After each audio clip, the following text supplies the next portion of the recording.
Thank you, that was well pronounced. My name is Olli, Tapio, Leino. I'm an associate professor at the University of Hong Kong. And today I will bore you with Euro Truck Simulator 2. It's a game that belongs to the mundane vehicle simulation genre. And it's the discovery of this genre that motivated me to consider the game from this somewhat unusual angle of boredom. There is a journalist, Richard Cobbett, writing on PCgamer.com, put it in the list of the most boring sims on PC. They can also simulate really, really boring things. It belongs to the genre of mundane vehicle simulators, along with games like Street Cleaning Simulator or Farming Simulator or things like this. You get the idea. This is a screen cap of what I achieved recently in this game. I delivered white phosphorus from Berlin to Glasgow. So what? I could have delivered a yacht from Stockholm to Milan and it wouldn't have made much of a difference. And this is just for your viewing pleasure. This is my setup of playing Euro Truck Simulator. I have the GPS on the other screen and the main game on the other screen. I'm planning to get like one more screen for something else, but that's still to come. So now you get the idea of what kind of game I'm talking about here. It's so boring game that people go on Facebook to make fun of the game. There is this group called Truckers MP International where people post pictures of their trucks. I also did, and see what they said. 10 for the truck, 0 for customization. These kind of things make it bearable. I come at this question of boredom in computer games based on a few things that have been written in the past years. Sebastian Smöring paper applying Heidegger's 3 levels of boredom on analysis of Minecraft, Daniel Vella's PhD thesis, and Veli-Matti Karhulahti's idea of defining the computer game. This work has been sparked by this ludic boredom project, where with a few others we are looking at computer games from the perspective of boredom. We will have a panel on a workshop on Wednesday on this subject. I also draw on phenomenology and existentialism of boredom, basically reinterpretations of Heidegger 3 levels, and some game design theory as well. I begin with the claim that boredom is the key attraction of Euro Truck Simulator 2 multiplayer. And that's an initially controversial proposition.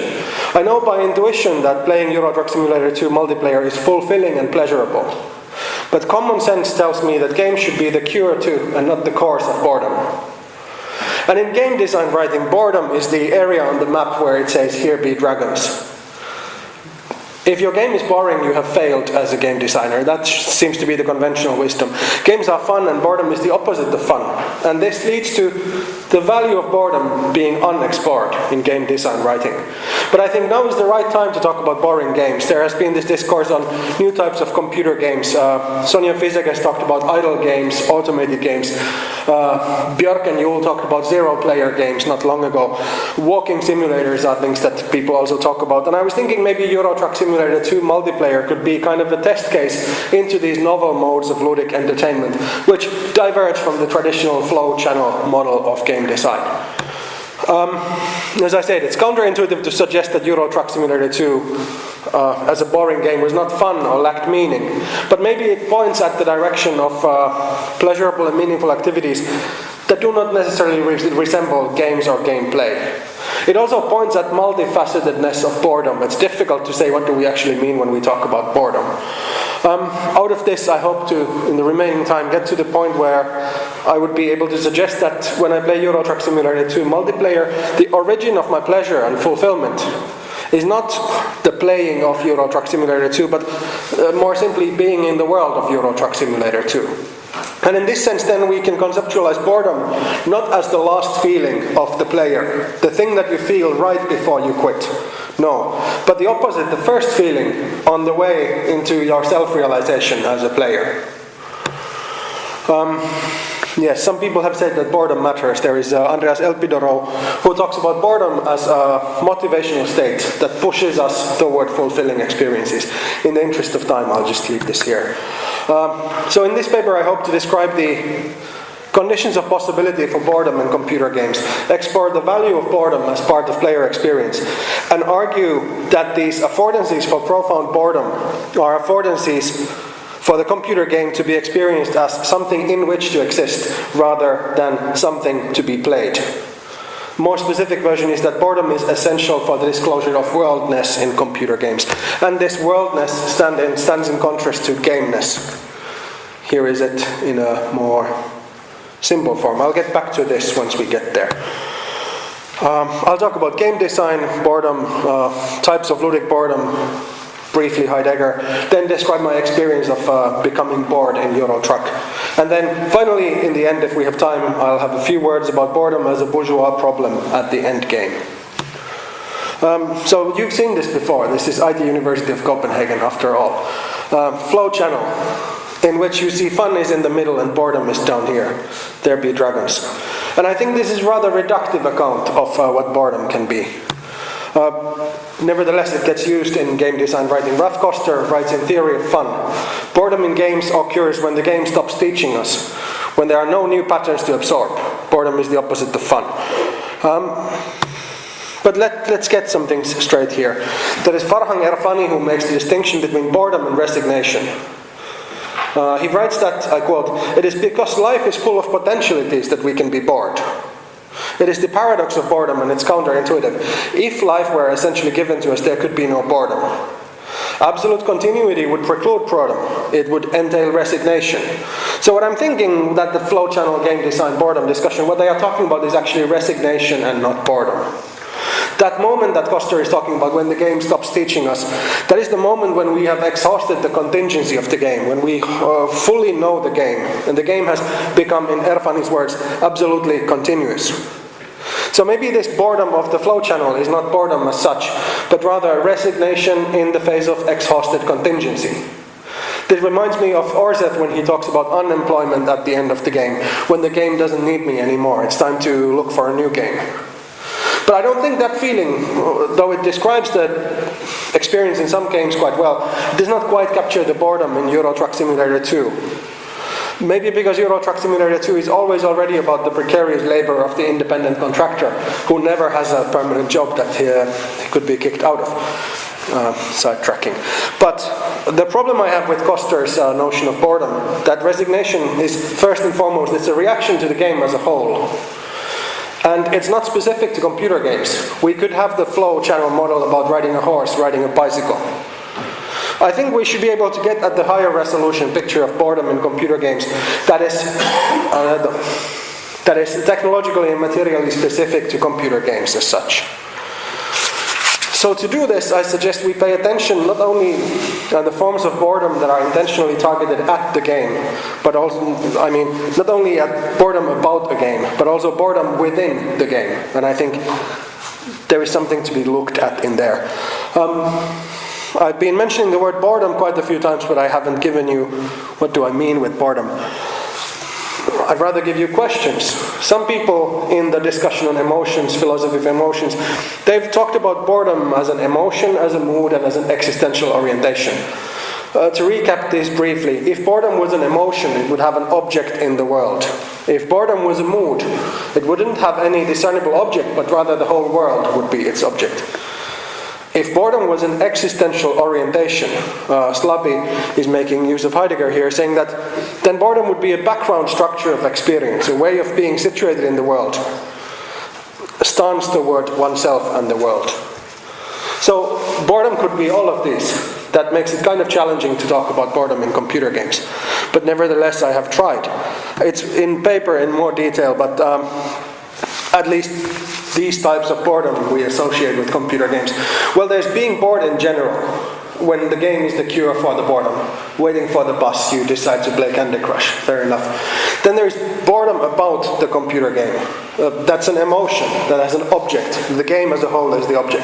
There's this Koster flow channel, resignation. Then the most interesting thing, I think, is boredom within the computer game. And this can be in various forms. There can be boredom as an emotion with its intentional object inside the computer game. This boring cooldown in this game. Not the game as a whole. I like the game as a whole, but this cooldown is really boring. That the object is within the computer game. Keeping with this idea, perhaps boredom could be a mood. But then it would orientate toward the game world and not the world in general. I am bored in this game. Not I am bored about this game, but I am bored in this game. Who would be the one who experiences that kind of boredom? That would be a subject, that kind of subject who we could describe. Let's imagine you play first-person shooter game, flashbang grenade explodes. You become deaf, you become blind. What do you mean? You can still see the screen and you can hear the birds outside. But I mean, in the game I became blind. It's that kind of subject who experiences this kind of boredom within the computer game. Maybe Daniel Vella could call it the playing eye, the boredom of the playing eye. I'm not 100% sure of this, but I look forward to talking about this. Right, so let's look at this boredom within the computer game. And I can't do this now without running you through Heidegger's 3 levels of boredom quickly. Heidegger has this, he doesn't call them 3 levels, but I think Harman has called them levels. But basically he has these 3 levels of boredom. There is the reactionary boredom. Boredom as a reaction to a boring object. The train station, when the train is late. That is the object that bores you. Leaves you in the limbo, the train is not coming. Prevents you from reaching what you want to reach, namely getting on the train. The first level is like that. Then second level is slightly more difficult to explain. Where you voluntarily and casually choose to engage in something, and then nevertheless you find that something boring. You go to a dinner party, it's enjoyable, food is nice, there is enough wine, conversation is nice. Then you go home and you think of, oh, I kind of wasted the whole evening. Those of you who play computer games are familiar with this kind of boredom. The thing here is, Sven Slabby quotes Heidegger, although we seem heartily engaged in this activity, this engagement remains shallow. The dinner party is not crucial to our lives. It leaves us short of fulfillment. So these are the 2 levels. And there is also a third level, profound boredom, of which there is no concrete example. Heidegger says that he can't give an example of this. It develops from the second level of boredom by means of radicalization. Whereas in the second form, I quote, we are still embedded in some specific situation or other, even when it's not the situation as such that seems boring. This is not the case in the third form of boredom. Here all one can say that it is boring for one. Boredom has become total, all-encompassing, decoupled from any relatedness to specific situations. Rather than trying to explain this via any Heideggerian example, there is no such example. I'd rather follow Heidegger's method, of which Slabby notes that Heidegger does not want to merely provide descriptions of varieties of boredom. He wants to awake boredom in his listeners. His goal is to create specific readiness for certain experiences, a kind of attentiveness or wakefulness in experience. So I hope you can exercise some empathy and let's get bored in Euro Truck Simulator 2 together. Begin with an introduction. Such a boring game. Any kinesthetic challenge in Euro Truck Simulator 2 is trivial. Only once I have experienced kinesthetic challenge, and that was because I had set the degrees of my wheel to, there were too many degrees in the wheel, and the movement of the wheel did not correspond with the orientation of the truck's wheels. That was the only time when the game was difficult to play. If it works fine, there is no kinesthetic challenge. Easy to follow the map. You would think that it's a game about time and resources and distance and all that. You have to take your load to that place in that time. No. In the multiplayer version, it's completely okay to edit your save file. If you abort a mission, no harm done. You can pay the fee and then edit the save file to get your money back. Because the only way to mod your truck is to edit the save file. So I guess they can't, okay, you can edit this part, but you can't edit that part. So there is no resource management challenge left. You can level up, but other players can't see your level. So there's kind of no point in leveling up. And indeed, if you are accustomed to computer games in the way how Koster was talking about them, these things that teach us something, then you'll be disappointed at Euro Truck Simulator 2. There is nothing to be taught. There is nothing that you need to reverse engineer in order to stay alive. There is no challenge that the designer put in there for you to decipher. Staying alive, it's non-trivial, but it's not very difficult either. And it's so easy that soon it will become very boring. And then what you do when you get bored in the game? You go trolling, of course. You go to CD Road. I won't show you the video, but this is what happens on the CD Road. It's a one stretch of road where for some reason all players tend to congregate and to crash into each other, and there's always chaos on CD Road. But if you do it if it gets too much fun, you will get kicked and then you will get banned from the server. It's an IP ban, so you have to take it quite seriously. Okay, you figured that that's not the long-term strategy. You might go onto this website ets2c.com, where there are schedules of convoys and meetings. This is the socially acceptable form of making new friends and keeping in touch with old friends in the game. You might join a convoy, meet in Stavanger at the terminal of Polaris lines, and then drive together to... doesn't say where you would drive. But this is what people do in the game. They get together to drive in convoys. Sebastian Möring, in his paper on boredom, fear, and freedom, makes use of Heidegger's they when describing situations like this, saying that things like this is what they do in the game, and it's perfectly true to this game as well. It's the socially acceptable form of what Hendricks would call communitas, getting together with others. This is a convoy on the bridge from Malmö to Copenhagen, or the other way. But ultimately, this will also get boring. When you have bored yourself with all of these activities, you join a virtual trucking company, you go on a convoy, you mod your truck, you can do all these things for so long. And you will realize that now you have bored yourself with whatever there is to bore yourself in that game. All the level 2 options are exhausted. Then you are in the tunnels of Norway for the nth time. And you know that even if you damage your cargo in this tight corner, doesn't matter, you can edit your save file and undo the damage and then do your delivery again. But still you are engaged in this, and it's sort of... that's where I realized that this is indeed a boring game. Nothing I do in this game really matters as such. Gilliam, who looks at Sartre's and Heidegger's notion of boredom, talks about awakening to profound boredom. I quote, "When one is bored, one is compelled to establish meaning. In fact, it is the lack of a project that gives boredom its vigor.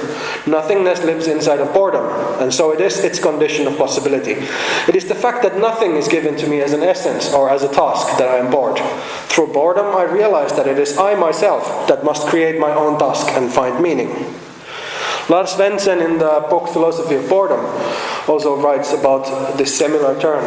He talks about boredom so radical as to be able to bring about the turnaround to authenticity, being awakened to an authentic relation to ourselves. As I said before, these convoys, virtual trucking companies, these things, we do them just for fun. We do them to pass time in Euro Truck Simulator 2. They are not critical to our survival in the game. They are like Heidegger's dinner parties. Dinner parties within dinner parties, you would say.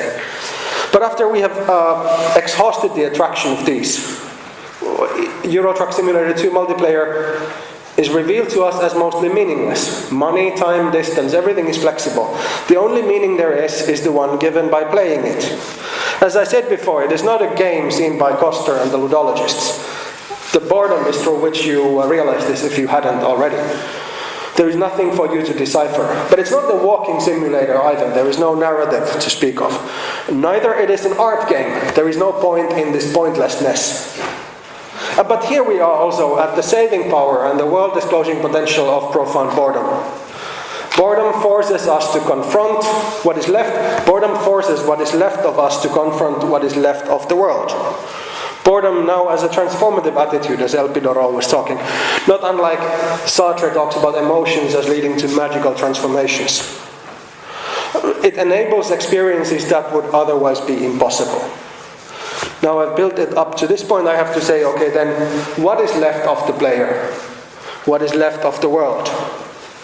Well, what is left of the world is Euro Truck Simulator 2 multiplayer as an environment, or an extended facticity, or a game world in the emptiest possible functional sense of the word. What I mean with emptiest functional sense is that there is no gameness in the sense of goals and challenges and scores. Or if there are, they are trivial, idiosyncratic. But nevertheless, there is death and failure. Even if these death and failure, they are trivialized almost to the point of non-existence. Any crash or death or bankruptcy, thanks to the save game editing, is a temporary setback rather than an ultimate consequence, to quote Xuanjing Li from 2003. And in this environment, in this world where death and failure exist, there is a myriad of objects, events, encounters, environments, and their interrelations, to which a functional, instrumental, rational logic lends significance. What I mean with this, that not only there are things in the world of Euro Truck Simulator 2, like toll gates and trucks, other trucks, trees, terminals, ships. Not only that they exist, also not only that they affect each other. Put money into the toll gate opens. But also that some of them, or their relations more than others, are relevant to your persistent survival in the game world. So things still have some sort of basic functionality in there. What is left of the player? Well, the player, technically speaking, hasn't changed much through the profound boredom. Player is still a co-constituted ontologically hybrid being. Someone who sees the world and their location in the world through the GPS minimap. Someone who can use the arrow keys and the gamepad or the steering wheel to control the truck. Or jump from one garage to another using the company view.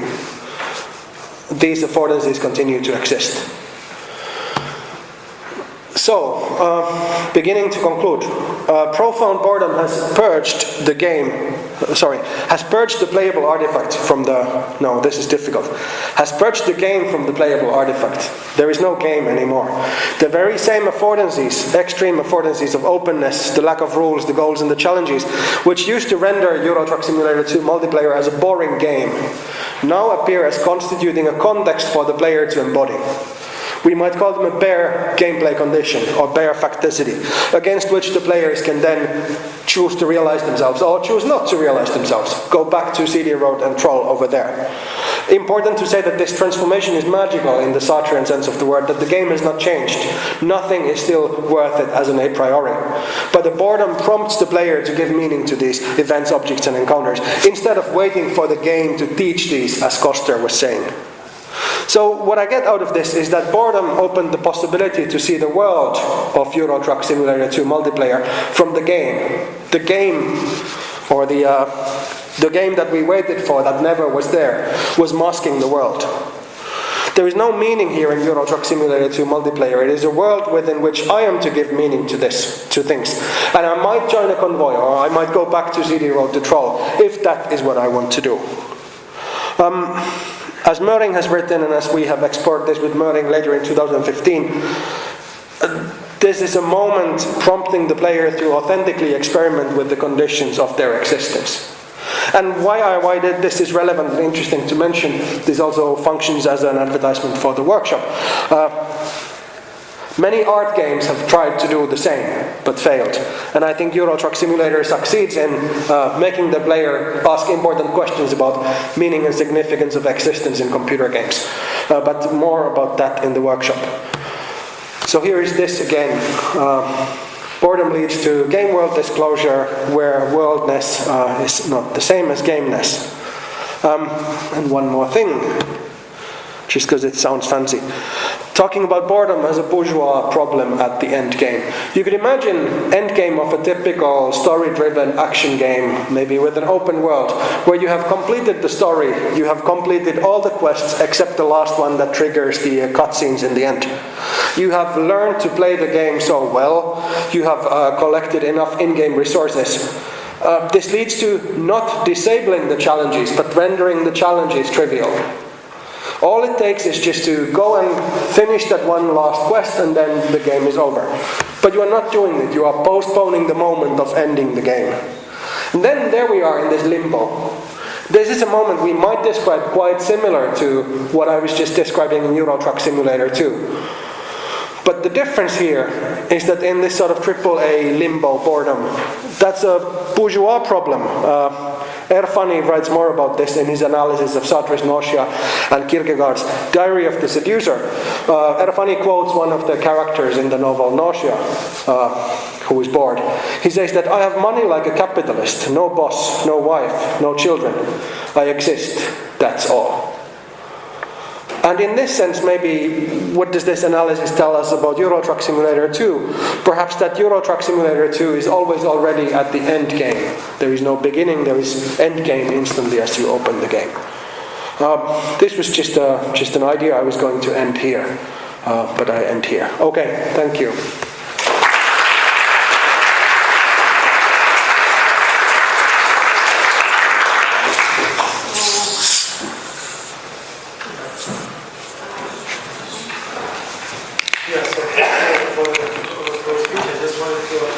Why is Euro Truck Simulator So you said that Euro Truck Simulator is definitely not an endgame because it has no serious point that is because it has no point at which it would point at us, right? Or not? So why? Would you please repeat why Euro Truck Simulator is definitely not an endgame? Right. Think of Second Life, technically quite similar. Open world, people walk there, they can talk to each other, not driving a truck but walking, an avatar walks. But the thing is with Euro Truck Simulator 2 is that you can still die. You can still crash and you can have to repair your truck. Even though you might say that's trivial because you can edit the save game. Fair enough, it's trivial. But it still exists. Those features are there. And I think that is what distinguishes Euro Truck Simulator from Second Life. And it would be a whole another presentation to talk about the significance of this, but if I was to say this briefly, it would be that from this possibility of death we can derive the significance that the things have in the game. Yeah, thank you. That's all. Another question.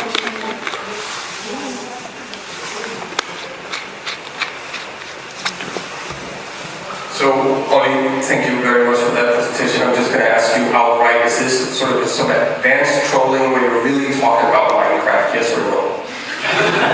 I haven't played it as much as I have played Euro Truck, but I possibly could write about that too. This is because I could say sort of that's super positive that you do deliver a kind of analysis that is applicable to a lot of other things and sort of this kind of thing, right? So there are a lot of similarities between analyzing a lot of sort of games, non-games, like Minecraft, which is probably the most popular example. So the negative flip side of that is that I think one could make the argument that some of the stuff that you're applying to this particular game doesn't really apply to that particular game, that you're sort of rehearsing a Heideggerian argument about these things, but that a lot of players find attractiveness in this game, not due to the profound boredom, but to this riding through the Italian landscape, riding an actual Volvo, joining a live community, all these things. Yes, I do that too as well. I began to play this in the Christmas time when there was the winter mode and I was missing European winter and I enjoyed the snow falling. But the thing is that to see if we follow Heidegger all the way, if you are too engaged with second level diversions such as joining a convoy or making these deliveries, then you drive like this. You don't have the appreciation for the landscape. And only after you have realized that there is no significance in the convoys and it's pointless to do these stupid deliveries, then your eyes are fully open and you can begin to authentically appreciate the landscape. Yes, but are you bored when you're authentically sort of experiencing the Italian landscape? No, I was thinking boredom as Elpidoro was saying that it's a motivational state. I'm not saying that we dwell in the mood of boredom or the orientation of boredom, but it's something that we go down and then perhaps we are able to climb up from there. Like it gives us that push. Or it makes us cross some threshold or things like this. One really quick question here. Thank you, Olli. Do you see boredom as being related to actions described as grinding or grindy play, or do you think they're totally different? Sure. I mean, I was saying that boredom within a computer game can take an object. It can be not just a mood, but it could also be an emotion. Unfortunately, in the presentation, I didn't talk much about this. There's a little bit more of that in the paper. But sure, this boring task that I have to complete, that's proper Heidegger level 1 boredom within a computer game. So these are sort of nested. It's difficult to wrap my head around this, but... All right. Okay, thank you.